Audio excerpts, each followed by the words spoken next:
Hi, how's it going? This is Resident of Collingwood for YouTube, Resident underslash of underslash Collingwood for BitChute, and I'm here to do a Dark Shadows video today. A Dark Shadows retrospective, character retrospective of Sheriff George Patterson. But before I get into Sheriff Patterson, I think it's only fair, if I mention Constable Carter, because I think in a lot of ways, Constable Carter did help Sheriff George Patterson in this sense. Keep in mind, Constable Carter is the one that investigated the bleeder break valve incident with David.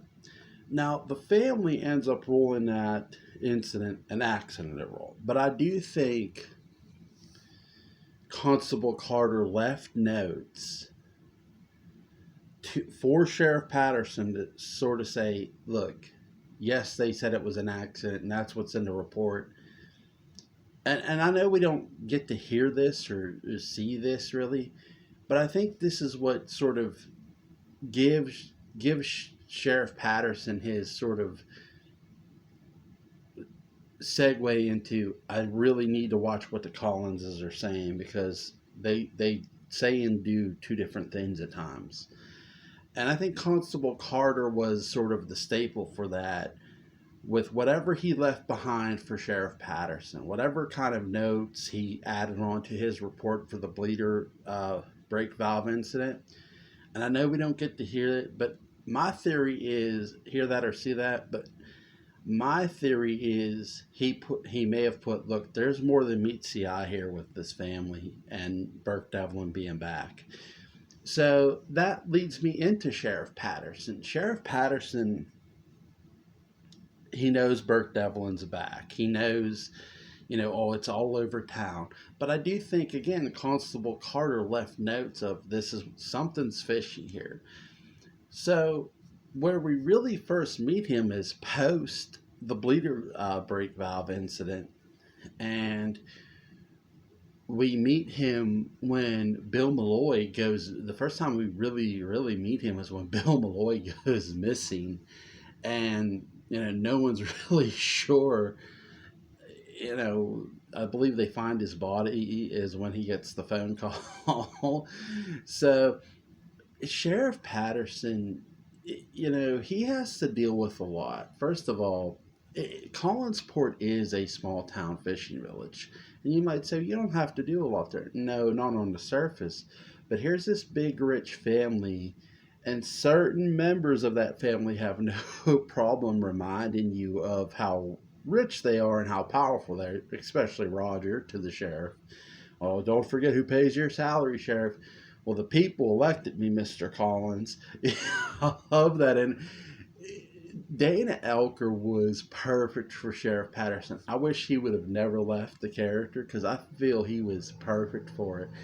And he's who I remember most, really, as Sheriff Patterson. I know there was many characters who played the part, don't get me wrong. But for me, Dana Elker's my Sheriff Patterson. Sheriff Patterson really had a lot to contend with. He contends with the Collins family, who, is rich, who is powerful, but he doesn't let that sway him. He doesn't, yeah, you're a Collins, I get you're giving me my word, but, just like I tell Burke, I need evidence too that proves, either way. He's very, many cops in the 60s were very matter of fact. But I think the way Patterson handled it, it gave you a sense of sort of relief, because he could have been in the Collins's pocket, right? But he's not. He isn't. He's the complete and exact opposite. He's, for the people of Collinsport, to protect them. Do I think Sheriff George Patterson believed in the supernatural? I don't know. That's something that really Sheriff Patterson himself never really talks about to a degree. He doesn't really talk a lot about the supernatural. from the Dana Elker standpoint. I do think I would love to for the big finish to do a complete character arc of Sheriff Patterson. What is their insight into his notes? Because all I believe all cops leave like investigative notes to each other, to their predecessors, to the person who's replacing them. Well, this is what I have. This is what my theories were of what was going on. And I do think Sheriff Patterson could have laid that out. For example, okay, did Sheriff Patterson honestly believe it was Willie Loomis? He ends up believing it, but did he truly believe Willie Loomis was responsible for Maggie's kidnapping? And why didn't Sheriff Patterson question more of Willie's release? Oh, he's in a better state of mind. Yeah, but he still kidnapped a girl. That's still a crime. I think there's things they could have did with Sheriff Patterson to make him even more credible. But overall, I love the character. I love the fact that when when he was investigating something, when they made him more of a mainstream character in the investigations of things, he didn't lay all his cards on the table. And I love that about a detective or a cop, because you should never play your full hand as a to me as a as a character, especially if you're a cop. You should only sort of hold your hand hold if you're playing poker, hold your hand and look at the other guy like, okay, I see your cards are on the table, but I'm not ready to lay my cards on the table. And I think the best iteration of that is him and Burke Devlin. Burke said, comes in, I want you to reopen the Bill Malloy, file. And he's sort of looking at him. He goes, it was never closed. He goes, but you said, he goes, I know what I said. He goes, but sometimes you got to tell the public what they want to hear, what they either want to hear or don't want to hear, to throw other people off of you. And I love that. It's not necessarily a lie, but he had to do that in order to get people to sort of let their guard down. Because if he was going to keep hounding people about Bill Malloy, they weren't going to open up. They weren't going to slip up. He wanted whoever was responsible for Bill's death to be caught, to be brought to justice. Just like Burke, but Burke was more doing it as an avenging way to get at the Collins family.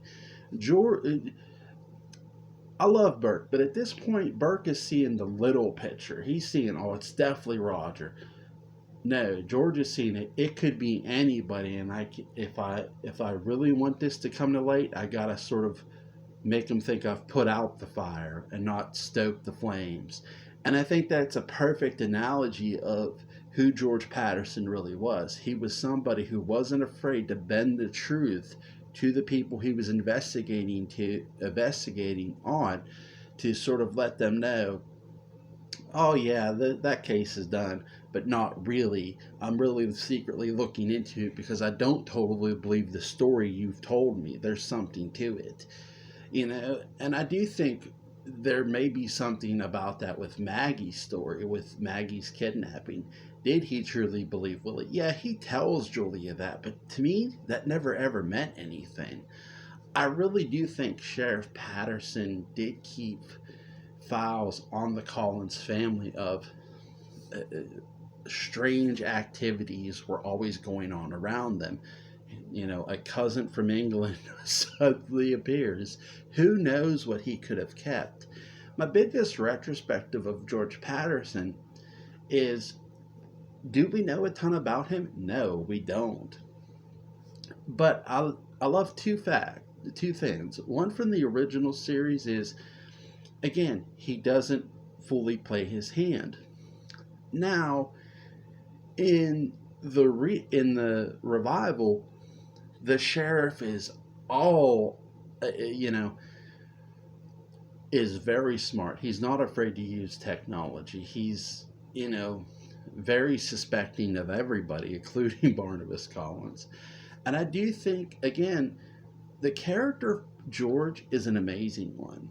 I'll tell you my favorite, and I know this isn't canon, But John Phillips' George Patterson was really interesting because he added an extra layer to it too.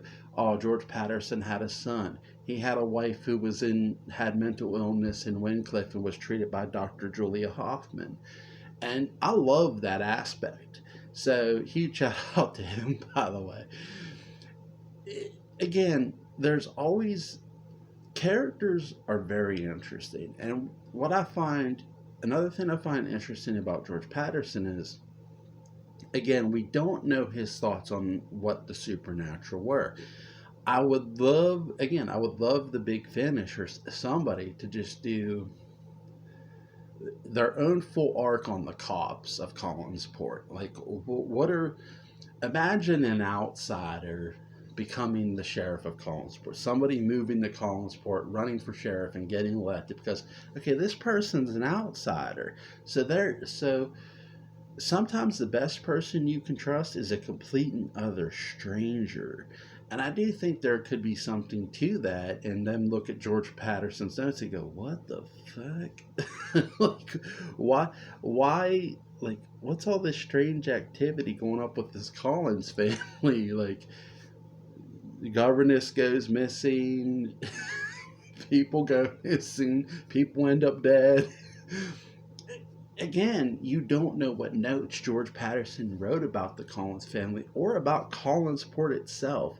That's something that Dark Shadows doesn't really delve into in the original series, or even in the revival, really.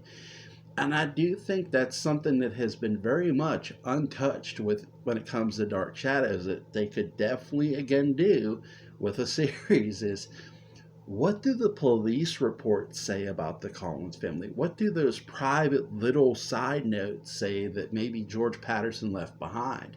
We'll never ever know until somebody delves them up. So, and I think John Phillip, if I remember correctly, John Phillip sort of was touching upon that with George Patterson, that, you know, he always had his suspicions. And again, shout out to him. I definitely love the fact that that's something they could explore with Dark Shadows, with the character of George Patterson, of what did he truly think and feel about what was going on up at Collinwood, or Collinsport itself, the town. Because as the Collins went, the town went. And I think when you look at George Patterson, he couldn't have ignored that, and I don't believe he did. So that's sort of my character retrospective of George Patterson. I hope you liked it. Let me know you guys' thoughts. I always want to hear from you guys' thoughts on George Patterson. What do you think? What do you think he thought of the Collins family and the town itself? Did he believe in the supernatural? Are there notes that he may or may not have put down? Again, I want to hear from you guys. Thank you guys so much for watching my videos. Is this my final video for January for Dark Shadows? No, I'm going to try to do one more. I'm going to try to do Carolyn's Curse with John Phillip, and I'm going to try to get him back on here before this month ends. So, I do want to do a three-way video. I don't know if I could pull that off. Well, I'm going to attempt it at some time to see if that will work. So we'll see, guys. I'm not saying that'll get done. A three-way video will get done this month. I don't know, but I will do one down the road. I will attempt one at least, so to see how it goes. Again, Skype can be sort of dysfunctional because of the connection.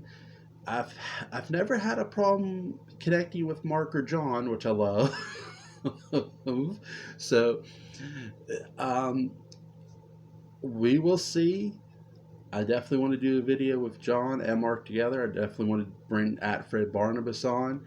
I hope he's willing to come on still, man. I'll see you guys.